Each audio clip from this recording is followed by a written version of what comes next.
Ya, kita bingung, Pak, mau bertaung di mana lagi gitu loh. Ya, Pak ya. Jadi mohon ini untuk jadi masukan buat Bapak Kapolri, Pak. Apapun itu, ya kan, sesalah apapun itu masyarakat, ya toh, kalau mereka tidak mau tanda tangan, itu nggak perlu dipaksa, Pak. Kalian tuh punya mekanisme yang namanya berita acara, penolakan berita acara. Jadi kalau orang menolak tanda tangan berita acara penangkapan, misalnya kan kalian udah ada berita acara penolakan, berita acara penangkapan, selesai. Tinggal you punya penyidik tanda tangan, ada saksi yang melihat bahwa si tersangka itu menolak tanda tangan, selesai Pak. Saya juga kan pernah begitu, waktu dulu saya ditangkap, saya tolak tanda tangan kok. Dan itu tidak menyebabkan saya dilepas. Jadi si penyidik itu minta tanda tangan atasannya dia, bahwa saya menolak. Dan saya tetap ditahan. Nggak perlulah berantem-berantem seperti ini, Pak. Ya, ngajakin berantem, ngata-ngatain itu hal yang tidak perlu. Kalau Anda bilang kepada saya, kok saya maki-maki polisi, ya kan? Karena kenapa? Ya, di dalam lapangan, Pak, polisi itu juga maki-maki saya, Pak. Di situ. Ya inilah yang terjadi, Pak. Ya kan kita saling apa?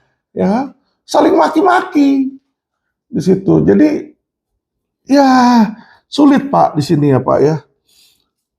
Saya juga berharap sama kepolisian ini bisa menjadi lebih baik lah, dan semoga laporan Pak Gunawan ini tentang polisi, oknum polisi yang dia laporin ini bisa diproses Pak, yaitu terhadap Pak Tiur ini ya, Tihar Marpaung Pak.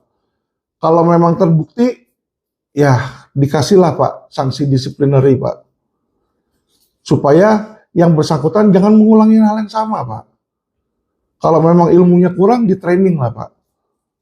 Ya, kalau memang dia punya emotional issue, ya bawalah ke psikiater Pak.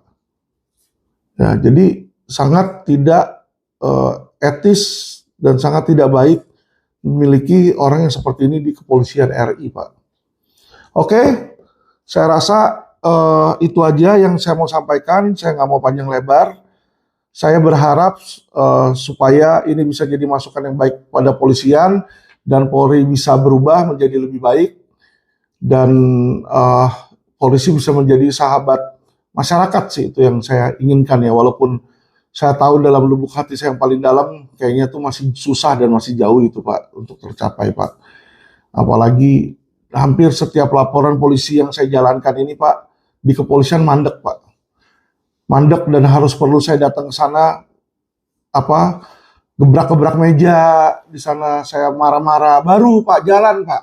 Pusing Pak kepala saya Pak, beneran. Berhadapan dengan polisi itu pusing loh Pak. Beneran pusing Pak saya gitu loh.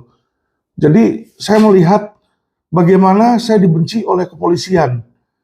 Padahal yang saya mau lakukan hanyalah agar polisi ini berubah menjadi baik. Tapi saya jadi dibenci Pak di situ ya.